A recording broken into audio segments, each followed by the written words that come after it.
Hi hello. അപ്പോൾ നമുക്ക് ഇന്നത്തെ വർക്ക് സ്റ്റാർട്ട് ചെയ്യാം. ഇന്ന് ചെയ്യാൻ പോകുന്നത് എന്താ വെച്ചാൽ കുറച്ച് വെറൈറ്റി ആയിട്ട് ഞാൻ കുറച്ച് ഹാൻഡ് എംബ്രോയ്ഡറി ഒക്കെ ചെയ്യുന്ന ഒരു വർക്കാണത്. അപ്പോൾ നമ്മളുടെ ഫ്രെയിം സെറ്റാക്കിയിട്ടുണ്ട്. അത് ടൈറ്റായിട്ട് തന്നെ ഫ്രെയിം സെറ്റാക്കുക കേട്ടോ. എന്നിട്ട് ഞാനിതിൽ കുട്ടിയുടെ നെയിം എഴുതി കൊടുക്കുന്നുണ്ട്. അപ്പോൾ ഹൃദയ എന്നാണ് പേര്. ആ ഒരു റൈറ്റിങ്സിന് ഒന്ന് സ്റ്റിഫ്നെസ് കിട്ടാൻ വേണ്ടിയിട്ട് ഞാൻ B7000 ഗ്ലൂ എടുത്തിട്ട് അതിന് മേലെ കൂടെ ഒന്ന് വരച്ച് കൊടുത്തിട്ടുണ്ട്. അപ്പോൾ അത് ഉണങ്ങിയതിന് ശേഷം ഞാൻ നമ്മളുടെ ആ നെയിമില്ലേ അതിനൊരു ബോർഡർ തുന്നി കൊടുക്കുകയാണ് ചെയ്യണേ. അപ്പോൾ ഇതേപോലെ തന്നെ നമ്മൾ കറക്റ്റായിട്ട് ആ റൈറ്റിങ്സ് രണ്ട് സൈഡിൽ കൂടെ ബോർഡർ തുന്നി കൊടുക്കുക. പിന്നെ ഗ്ലൂ ഇല്ലേ അത് ഓപ്ഷണലാണ്. എനിക്കതൊരു ഒന്നും കൂടെ ഒരു കംഫർട്ടായിട്ട് എനിക്ക് തുന്നാൻ പറ്റുന്നുണ്ട്. അതുകൊണ്ടാണ് ഞാൻ അതെടുത്തിട്ടുള്ളത് കേട്ടോ. നിങ്ങൾക്ക് വേണമെന്നുണ്ടെങ്കിൽ മാത്രം അതെടുത്താൽ മതി. പിന്നെ കുറച്ച് കട്ടിയില്ലാത്ത ക്ലോത്തൊക്കെ വരികയാണെന്നുണ്ടെങ്കിൽ നമ്മൾ തുന്നി കൊടുക്കുമ്പോൾ എന്തെങ്കിലും ടൈറ്റായിട്ട് വലിക്കുകയൊക്കെ ആണെന്നുണ്ടെങ്കിൽ അവിടെ അത് ചുരുങ്ങിയിട്ട് ആ റൈറ്റിങ്സും നമ്മളെന്താ ചെയ്യുന്ന വർക്ക് വെച്ചാൽ അതൊരു ഫിനിഷിങ് ഇല്ലാണ്ടിരിക്കും. അപ്പോൾ ഇങ്ങനെ ഈ ഗ്ലൂ വെച്ച് ഒരു ബോർഡർ ലൈൻ കൊടുക്കുകയാണെന്നുണ്ടെങ്കിൽ നമുക്കത് ഉണങ്ങി കിട്ടുമ്പോൾ അതൊരു കട്ടി അവിടെ ഉണ്ടാവുമല്ലോ. അപ്പോൾ നല്ല ഫിനിഷിങ്ങോടെ കിട്ടും. അതിന് വേണ്ടിയിട്ടാണ് അങ്ങനെ ചെയ്യുന്നത്. അപ്പോൾ ഹൃദയ എന്നൊരു ബോർഡർ ചെയ്തിട്ടുണ്ട് കേട്ടോ. ഇനി ചെയ്യേണ്ടത് എന്താണെന്ന് വെച്ചാൽ നമ്മൾ ആ ബോർഡറിൽ രണ്ട് സൈഡിൽ കൂടെ നമ്മളുടെ ത്രെഡ് ഇങ്ങനെ എടുത്തിട്ട് തുന്നി കൊടുക്കണം. അങ്ങനെ തുന്നി നമ്മളിത് കംപ്ലീറ്റ് ആക്കണം. ഇത് നല്ല ടൈം കൺസ്യൂമിങ് ആയിട്ടുള്ളൊരു വർക്കാണ്. അപ്പോൾ നല്ലോണം ടൈം എടുത്ത് ചെയ്യണം. എന്നാലേ നമുക്ക് കറക്റ്റ് ഒരു ഫിനിഷിങ്ങിൽ കിട്ടുള്ളൂ. രണ്ട് നെയിം എനിക്കിതുപോലെ ചെയ്യാനുണ്ടായിരുന്നു. അപ്പോൾ ഞാനിതിന് 2 days എടുത്തിട്ടുണ്ടായിരുന്നു ഈ ഒരു റൈറ്റിംഗ് മാത്രം കംപ്ലീറ്റ് ആക്കാൻ വേണ്ടിയിട്ട്. വേറൊന്നുമല്ല, എനിക്ക് കുറേ ടൈം ഇരിക്കാനുള്ളൊരു മടുപ്പുണ്ട്. ഞാൻ കുറച്ച് നേരമൊക്കെ ഒന്ന് സ്പെൻഡ് ചെയ്യും. അത് കഴിഞ്ഞിട്ട് ഞാൻ എൻ്റെ വർക്ക് വേറെ എന്തെങ്കിലും ചെയ്യും. അങ്ങനെയൊക്കെ ചെയ്യുന്നതുകൊണ്ടാണ് കേട്ടോ അത്രയും ടൈം എടുത്തത്. നിങ്ങൾക്ക് ഒറ്റയിരിപ്പിൽ ചെയ്യാൻ പറ്റുന്നുണ്ടെങ്കിൽ അത് പെട്ടെന്ന് തന്നെ തീരും. അത്ര വലിയ റിസ്ക് എന്നുള്ള കാര്യമൊന്നുമല്ല അത്. നമുക്ക് മിഷൻ എംബ്രോയ്ഡറിയിലാണ് ഇതുപോലെ ഫിനിഷിങ്ങോട് ചെയ്യാൻ പറ്റുക. അപ്പോൾ നമുക്ക് ഇതുപോലെ നമുക്ക് തന്നെ ചെയ്തെടുക്കാൻ പറ്റും. നമ്മളുടെ കുഞ്ഞുങ്ങൾക്ക് നമ്മളുടേതായിട്ടുള്ള ഒരു ക്രിയേറ്റിവിറ്റിയിൽ ചെയ്തെടുക്കുമ്പോൾ അതൊന്നും അടിപൊളിയായിരിക്കില്ലേ. അപ്പോൾ നിങ്ങൾ സാവകാശം ടൈം എടുത്തിട്ട് നല്ല ഫിനിഷിങ്ങോട് കൂടി തന്നെ അതുപോലെ തന്നെ ചെയ്തെടുക്കുക കേട്ടോ. ഇതേപോലെ തന്നെയാണ് ഞാൻ മറ്റേ പേരും ചെയ്തിട്ടുള്ളത്. അത് ഞാൻ കംപ്ലീറ്റ് വീഡിയോ എടുത്തിട്ടില്ല. ഞാൻ ജസ്റ്റ് അത് പേര് എഴുതിയിട്ടുള്ളതും പിന്നെ ചെയ്യണതിൻ്റെ വീഡിയോ മാത്രമേ എടുത്തുള്ളൂ കേട്ടോ. ഇനി നമുക്ക് അമ്മയുടെ ബ്ലൗസിൻ്റെ ജസ്റ്റ് കുറച്ച് ഡീറ്റെയിൽസൊക്കെ ഒന്ന് കാണാം. ഇതാണ് ബ്ലൗസിൻ്റെ ഹാൻഡിൽ ചെയ്തിട്ടുള്ള വർക്ക്. ഇതൊക്കെ ഞാൻ ഇതേപോലെ തന്നെ ഹാൻഡ് എംബ്രോയ്ഡറി തന്നെയാണ് ചെയ്തിട്ടുള്ളത്. ആരി വർക്കായിട്ടല്ല ഇത് ചെയ്തിട്ടുള്ളത് കേട്ടോ. ഇതിലേക്ക് നമ്മൾ യൂസ് ചെയ്തിട്ടുള്ള എന്തൊക്കെയാണെന്ന് വെച്ചാൽ നമ്മളെ ഷുഗർ ബീഡ്സ് ഇല്ലേ അത് ഗോൾഡൻ കളർ എടുത്തിട്ടുണ്ട്. പിന്നെ കുന്തൻ സ്റ്റോൺ എടുത്തിട്ടുണ്ട് കേട്ടോ. അതുപോലെ തന്നെ സ്റ്റോൺ ചെയിൻ ഇല്ലേ അതും കൂടെയാണ് ഈ ഒരു വർക്കിൽ കംപ്ലീറ്റ് ആയിട്ട് എടുത്തിട്ടുള്ളത്. പിന്നെ നമ്മൾ കട്ട് ബീഡ്സ് എടുത്തിട്ടുണ്ട് കേട്ടോ. അത് എടുത്തിട്ടുള്ളത് ഇതേ സെയിം കളർ തന്നെയാണ്, ഗോൾഡൻ കളർ തന്നെയാണ് കട്ട് ബീഡ്സ് എടുത്തിട്ടുള്ളത്. ഇങ്ങനെ ചെയ്യുമ്പോൾ മെയിൻ പ്രശ്നം എന്താ വെച്ചാൽ ചില ഷുഗർ ബീഡ്സ് ഒന്നും നമ്മളുടെ നീഡിലിൻ്റെ ഉള്ളിൽ കൂടെ കടന്നു പോവില്ല. അപ്പോൾ അത് എടുത്ത് മാറ്റിയിട്ട് പിന്നെ എടുത്തിടണം. കുറച്ചൊരു ടാസ്ക്കായിട്ട് എനിക്ക് തോന്നിയിട്ടുണ്ടായിരുന്നു. ആരി വർക്ക് ആകുമ്പോൾ അതൊക്കെ പെട്ടെന്ന് ചെയ്യാവുന്നതല്ലേ ഉള്ളൂ. പക്ഷേ ഇതാവുമ്പോൾ അങ്ങനത്തെ ഒരു റിസ്ക് വേണ്ടി വരും. നമ്മൾ ആദ്യം ഇതെന്താ ചെയ്യേണ്ടതെന്ന് വെച്ചാൽ ഇങ്ങനെയൊക്കെ ചെയ്യുമ്പോൾ നമ്മൾ ആദ്യം ഒരു പേപ്പറിൽ ഇത് കറക്റ്റ് നമ്മൾക്ക് എത്രയാണ് നമ്മളുടെ സ്ലീവ് വേണ്ടത് വെച്ചാൽ അത് കട്ട് ചെയ്തെടുക്കുക. എന്നിട്ട് അത് നമ്മളുടെ ഈ ഒരു ക്ലോത്തില്ലേ നമുക്ക് ഏതെല്ലാം ചെയ്യേണ്ടത് വെച്ചാൽ ആ ക്ലോത്തിൽ അത് വരച്ചെടുത്തിട്ട് നമുക്ക് എത്രയാണ് നമ്മൾ സീം അലവൻസ് ഇടണത് അതും കൂടെ വരയ്ക്കുക. നമുക്ക് എത്ര അടിച്ച് പോവാനുള്ളത് അതൊക്കെ കറക്റ്റായിട്ട് വരച്ചെടുക്കണം. നമ്മൾ അതേപോലെ തന്നെയാണ് അടിക്കേണ്ടത്. പിന്നെ അങ്ങോട്ടോ ഇങ്ങോട്ടോ മാറാൻ പാടില്ല കേട്ടോ. ഇതിപ്പം ഞാൻ എന്താ ചെയ്യണമെന്ന് വെച്ചാൽ നമ്മളുടെ കുന്തൻ സ്റ്റോൺ ഒട്ടിച്ചിരുന്നില്ലേ അതിൻ്റെ ചുറ്റുഭാഗത്തൊരു ബോർഡറായിട്ട് നമ്മൾ ഷുഗർ ബീഡ്സ് വെച്ചിട്ട് ഒന്ന് തുന്നി കൊടുക്കുകയാണ് ചെയ്യണം കേട്ടോ. കട്ട് ബീഡ്സും സ്റ്റോൺ ചെയിനാണ് നമ്മളുടെ ബോർഡറിൽ ചെയ്തിട്ടുള്ളത്. പിന്നെ കുന്തൻ സ്റ്റോൺ ഇത് നമ്മളുടെ നെക്കിൻ്റെ ബാക്ക് നെക്കും അതുപോലെ തന്നെ ഫ്രണ്ട് നെക്കിൻ്റെ ഒരു ഇച്ചിരി ഭാഗം കൂടെ ചെയ്തിട്ടുണ്ടായിരുന്നു. അപ്പോൾ ഇതാണ് ബാക്ക് നെക്ക്.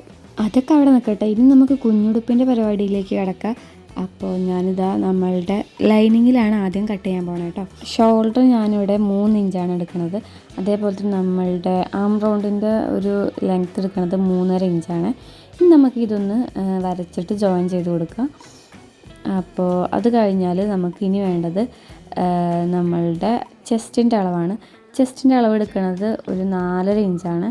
പിന്നെ തയ്യൽ തുമ്പായിട്ട് യൂസ് ചെയ്യണത് ഒരു 1.5 ഇഞ്ചും കൂടെയാണ് കേട്ടോ തയ്യൽ തുമ്പ് ഇട്ട് കൊടുക്കണേ. എന്നിട്ട് നമുക്ക് അടുത്തതായിട്ട് നമ്മളുടെ ഇതിൻ്റെ ലെങ്ത്ത് എടുത്തിട്ടില്ലല്ലോ, ലെങ്ത്ത് എടുക്കാൻ പോണത് 5.5 ഇഞ്ചിലാണ് കേട്ടോ ലെങ്ത്ത് എടുത്തിട്ടുള്ളത്. എന്നിട്ട് നമുക്ക് അതൊന്ന് അടയാളപ്പെടുത്തിയതിന് ശേഷം അതുകൂടെ ഒന്ന് നമുക്ക് വരച്ചെടുക്കണം. നമ്മൾ ഈ സൈഡിൽ നിന്ന് നമുക്ക് ഒരു 5.5 ഇഞ്ച് എടുത്തിട്ട് കറക്റ്റായിട്ട് ഒന്ന് വരച്ച് കൊടുക്കാം കേട്ടോ. ഒന്ന് നമുക്ക് ജസ്റ്റ് ഒന്ന് കർവ് ചെയ്ത് വേണമെങ്കിൽ കൊടുക്കാം. ഇനി നമുക്ക് നമ്മളുടെ ഷോൾഡറിന് നമുക്ക് ഇനി നെക്കിൻ്റെ വിടുത്തും ലെങ്ത്ത് കൊടുക്കാം. അപ്പോൾ നെക്കിൻ്റെ വിടുത്ത് എടുത്തിട്ടുള്ളത് 1.5 ഇഞ്ചും ലെങ്ത്ത് എടുത്തിട്ടുള്ളത് 2 ഇഞ്ചുമാണ്. ഇനി നമുക്ക് ഇതൊന്ന് ഇതുപോലെ തന്നെ ഒന്ന് അടയാളപ്പെടുത്തിയിട്ടൊന്ന് കൊടുക്കണം.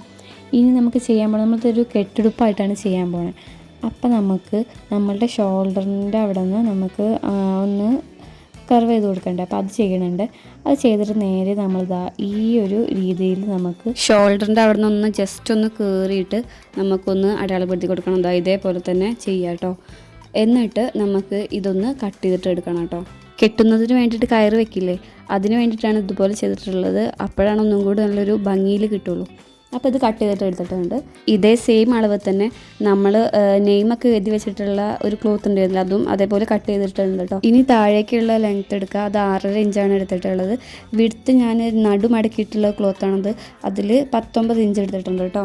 അടുത്തതായിട്ട് ലൈനിങ് കട്ട് ചെയ്യാം. അത് ഞാൻ 6 ഇഞ്ചാണ് എടുത്തിട്ടുള്ളത് കേട്ടോ ലെങ്ത്ത്. വിഡ്ത്ത് നിങ്ങളുടെ ഇഷ്ടത്തിന് എങ്ങനെ മേടിച്ചെടുക്കുക. ഞാനിവിടെ എടുത്തിട്ടുള്ളത് 15 ഇഞ്ചാണ്. എന്നിട്ട് ഇതും കൂടെ കട്ട് ചെയ്തിട്ട് എടുക്കുക. അതുപോലെ തന്നെ ബ്ലൗസിൻ്റെ സെയിം ക്ലോത്ത് ഒരു 3.5 ഇഞ്ച് കട്ട് ചെയ്തിട്ട് എടുക്കണം. ഇത് നമുക്ക് നമ്മളുടെ ലൈനിങ് ഇല്ല, അതിന് ഗാദേഴ്സ് ഇട്ട് കൊടുക്കാൻ വേണ്ടിയിട്ടാട്ടോ ഇതെടുക്കണേ. അപ്പോൾ ഇത് കട്ട് ചെയ്തിട്ട് എടുക്കണുണ്ട്. ഇത് ഏകദേശം ഒരു 19 ഇഞ്ച് ലെങ്ത്തിലാണ് കട്ട് ചെയ്തിട്ടുള്ളത്. അപ്പോൾ കട്ടിംഗ് ഒക്കെ ഏറെക്കുറെ കഴിഞ്ഞിട്ടുണ്ട്. ഇനി നമുക്ക് സ്റ്റിച്ചിങ്ങിലേക്ക് കിടക്കാം. ഫസ്റ്റായിട്ട് യോക്ക് പോർഷനാണ് സ്റ്റിച്ച് ചെയ്യാൻ പോകുന്നത്. അതിന് വേണ്ടിയിട്ട് നമ്മളുടെ യോക്കിൻ്റെ മെയിൻ ക്ലോത്തിൽ അതിൻ്റെ നല്ല ഭാഗം വെച്ചിട്ട് ലൈനിങ് അതിൻ്റെ മേലെ വെച്ചിട്ടുണ്ട്.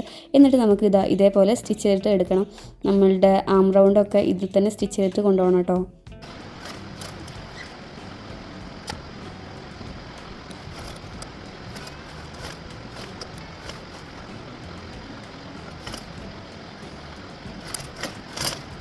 അങ്ങനെ നമ്മളുടെ ഫ്രണ്ട് യോക്ക് പോർഷൻ്റെ സ്റ്റിച്ചിങ് കഴിഞ്ഞിട്ടുണ്ട്. അപ്പോൾ ഇങ്ങനെ ഫിനിഷിങ്ങോടെ കിട്ടിയിട്ടുണ്ട് കേട്ടോ. ഇത് നമുക്കൊന്ന് അയൺ ചെയ്തെടുത്താൽ ഒന്നും കൂടെ അടിപൊളിയായിരിക്കും.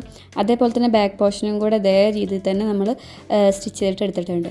ഇനി അടുത്തതായിട്ട് ചെയ്യാൻ പോകുന്നത് നമുക്ക് ഗാദേഴ്സ് ഇട്ട് കൊടുക്കണം നമ്മളുടെ താഴേക്കുള്ള ക്ലോത്ത്. അപ്പോൾ ആദ്യം തന്നെ ഗാദേഴ്സ് ഇട്ടതിന് ശേഷമാണ് ഞാൻ സ്റ്റിച്ച് ചെയ്യാൻ പോകുന്നത്. അങ്ങനെ നമ്മളുടെ ഗാദേഴ്സ് ഇടൽ കഴിഞ്ഞിട്ടുണ്ട്. ഞാൻ 2 ക്ലോത്തായിട്ടാണ് എടുത്തിട്ടുള്ളത്. ബാക്കിലേക്ക് ഒന്നും ഫ്രണ്ടിലേക്ക് വേറെ ഒന്നും. എന്നിട്ട് ഇത് നമുക്ക് നല്ലോണം അയൺ ചെയ്തെടുത്തിട്ടുണ്ട് കേട്ടോ. അപ്പോൾ തന്നെ നല്ല ഒരു ഭംഗിയിൽ നിൽക്കണില്ല കാണാൻ വേണ്ടിയിട്ട്.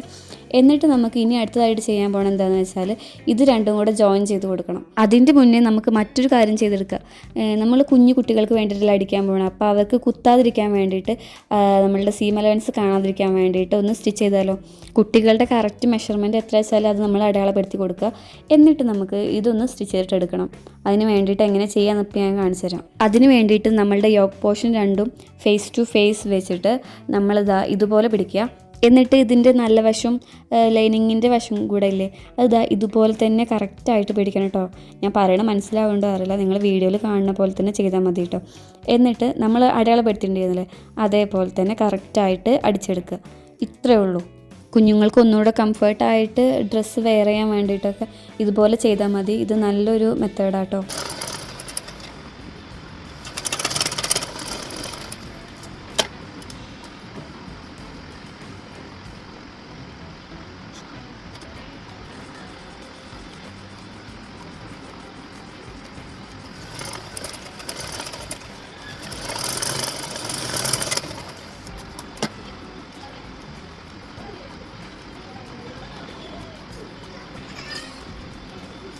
അങ്ങനെ നമ്മൾ 2 സൈഡും അടിച്ചെടുത്തിട്ടുണ്ട്. അപ്പോൾ നമ്മളത് കറക്റ്റായിട്ട് പിടിച്ച് നോക്കുകയാണെങ്കിൽ ഇതുപോലെ ഇരിക്കുക കേട്ടോ. നല്ല ഫിനിഷിങ്ങോട് കൂടിയിട്ട് തന്നെ വരും. 2 സൈഡും കറക്റ്റായിട്ട് നമുക്ക് സീം അലവൻസൊക്കെ ഉള്ളിൽ പോയിട്ടുണ്ടാവും. നമ്മളുടെ യോക്ക് പോർഷന് എത്രയാണ് നമുക്ക് ഇതിൻ്റെ ഗാദേഴ്സ് വേണ്ടതെന്നുള്ളതൊന്ന് അടയാളപ്പെടുത്തി കൊടുക്കണം. എന്നിട്ട് അതൊന്ന് സ്റ്റിച്ച് ചെയ്തിട്ട് എടുക്കുക. അതിന് മുന്നായിട്ടൊരു കാര്യം ചെയ്യാൻ വിട്ടുപോയിട്ടുണ്ടായിരുന്നു കേട്ടോ. നമ്മളുടെ ബാക്കിൽ കെട്ടാൻ വേണ്ടിയിട്ടുള്ള കയറില്ല, അത് പിടിപ്പിച്ചിട്ടുണ്ടായിരുന്നില്ല. അപ്പോൾ അതുകൂടെ ഞാൻ ജസ്റ്റ് ആ ഒരു ഭാഗത്ത് മാത്രം ഒന്ന് തുന്നി വെച്ചിട്ട് അതുകൂടെ സ്റ്റിച്ച് ചെയ്ത് കൊടുക്കുന്നുണ്ട്. എന്നിട്ട് നമുക്ക് ഇനി യോക്ക് പോർഷനും നമ്മളുടെ താഴെയുള്ള ആ പാർട്ടും കൂടെ ഒന്ന് ജോയിൻ ചെയ്ത് കൊടുക്കണം. അത് എങ്ങനെയെന്ന് നമുക്ക് അടുത്ത് കാണാം കേട്ടോ. ആദ്യം തന്നെ എന്താ ചെയ്യാൻ പോകണമെന്ന് വെച്ചാൽ നമ്മൾ ഗാദേഴ്സ് ഇട്ട് വെച്ചിട്ടുണ്ടായിരുന്നില്ലേ, അതിൻ്റെ ഉൾഭാഗത്ത് നമ്മളുടെ യോക്ക് പോർഷൻ വെക്കുക. എന്നിട്ട് നമുക്ക് അത് നല്ല ഭാഗം വെച്ചതിന് ശേഷമാണ് സ്റ്റിച്ച് ചെയ്യാൻ പോകണം കേട്ടോ.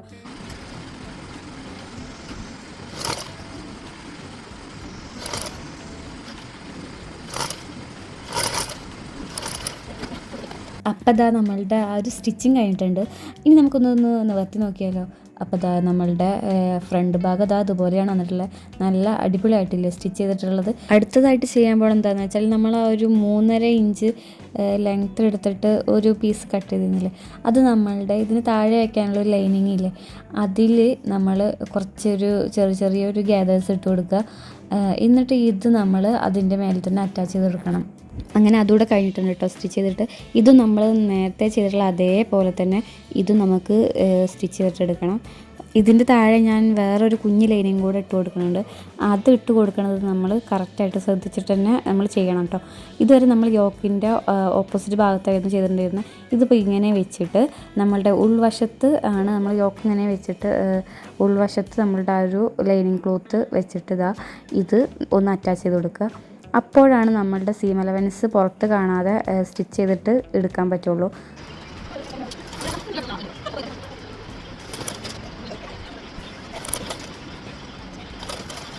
ഇത്രയുള്ള നമ്മളെ സ്റ്റിച്ചിങ് പരിപാടി. നമ്മൾ ആ ഒരു ലൈനിങ് കൂടെ സ്റ്റിച്ച് ചെയ്തിട്ടുണ്ട്. ഇനി നമുക്കിതൊന്ന് നിവർത്തി നോക്കിയാലോ. അതിൻ്റെ ഉൾവശത്തെ ആ ക്ലോത്തൊക്കെ ഒന്ന് നിവർത്തിയിട്ട് നോക്കാം. ഫുള്ളായിട്ട് എവിടെ ഒരു സീം അലവൻസ് എവിടെ നിങ്ങൾക്ക് കാണാൻ കഴിയില്ല. അതുപോലെ തന്നെ കുട്ടികൾക്ക് ഇടാൻ നല്ല സുഖമായിരിക്കില്ല ഇങ്ങനെ സ്റ്റിച്ച് ചെയ്യുകയാണെന്നുണ്ടെങ്കിൽ. അപ്പോൾ ഇതുപോലെ നിങ്ങൾ വീട്ടിലൊക്കെ ഒന്ന് ട്രൈ ചെയ്ത് നോക്കുന്നുണ്ടോ. നിങ്ങളുടെ കുഞ്ഞു കുട്ടികൾക്ക് ഒന്നുകൂടെ കംഫർട്ടായിരിക്കാൻ ഈ ഒരു രീതി നന്നായിരിക്കും. സ്റ്റിച്ചിങ് ഒക്കെ ഓൾമോസ്റ്റ് എല്ലാം കഴിഞ്ഞിട്ടുണ്ട്. ഇനി നമുക്കിതിൻ്റെ ഒരു ഔട്ട്ലുക്ക് എങ്ങനെയാണ് വരുന്നതെന്ന് നോക്കണ്ടേ. അപ്പോൾ എങ്ങനെയുണ്ട് ഇതാണ് നമ്മളുടെ നൂലുകെട്ടിന് കുട്ടിക്കിടാനുള്ള ഒരു ഫ്രോക്ക് കേട്ടോ. ഇത് ഞാൻ നമ്മളുടെ സ്റ്റോൺ ചെയിനില്ലേ അത് ജസ്റ്റ് ഒന്ന് ഒട്ടിച്ച് കൊടുത്തിട്ടുണ്ട്. പിന്നെ പേര് എഴുതിയിട്ടുണ്ടായിരുന്നതിൻ്റെ താഴെ ഞാൻ ജസ്റ്റ് ഒരു ലൈനും ചെറിയൊരു ഫ്ലവർ നിൽക്കുന്ന പോലത്തെ ഒരു ഡിസൈനും കൂടെ കൊടുത്തിട്ടുണ്ട്. ഹൃദയ നല്ല പേരൊക്കെ നല്ല ഫിനിഷിങ്ങോടെ വന്നപ്പോൾ എനിക്ക് തോന്നി. ഇതാണ് ഹാർദ്രിക മൂത്ത കുട്ടിയുടെ ഡ്രസ്സാണ് കേട്ടോ ഇതിന് ഞാനൊരു ലേസാണ് അറ്റാച്ച് ചെയ്ത് കൊടുത്തിട്ടുള്ളത്. അപ്പോൾ രണ്ടും സെയിം രീതിയിൽ തന്നെയാണ് സ്റ്റിച്ച് ചെയ്തിട്ടുള്ളത്. ഇനി നമ്മൾക്ക് അമ്മയുടെ ആ ഒരു നമ്മൾ ചെയ്തിട്ടുണ്ടായിരുന്ന ബ്ലൗസില്ലേ അതിൻ്റെ ഒരു ലുക്കും കൂടെ കാണിച്ചു തരാം. അപ്പോൾ അടിച്ച് വന്നപ്പോൾ ഇതുപോലെ ആയിട്ട് ഇരിക്കണേ. നമ്മളുടെ സ്ലീവൊക്കെ അത്യാവശ്യം നല്ല ഹെവി ആയിട്ട് തോന്നിയിട്ടുണ്ടായിരുന്നു. ഇനി നമുക്ക് അവർക്ക് കിട്ടിയിട്ടുള്ളൊരു റിയാക്ഷൻ വീഡിയോ ജസ്റ്റ് ഞാനൊന്ന് എടുത്തിട്ടുണ്ടായിരുന്നു, അതും കൂടെ കാണിക്കുന്നുണ്ട്.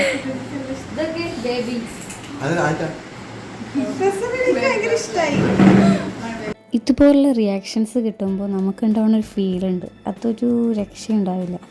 അപ്പോൾ ഇതിൽ നിങ്ങൾക്ക് ഏതാണ് ഇഷ്ടപ്പെട്ടതെന്ന് കമൻറ്റ് ചെയ്തേക്കൂ.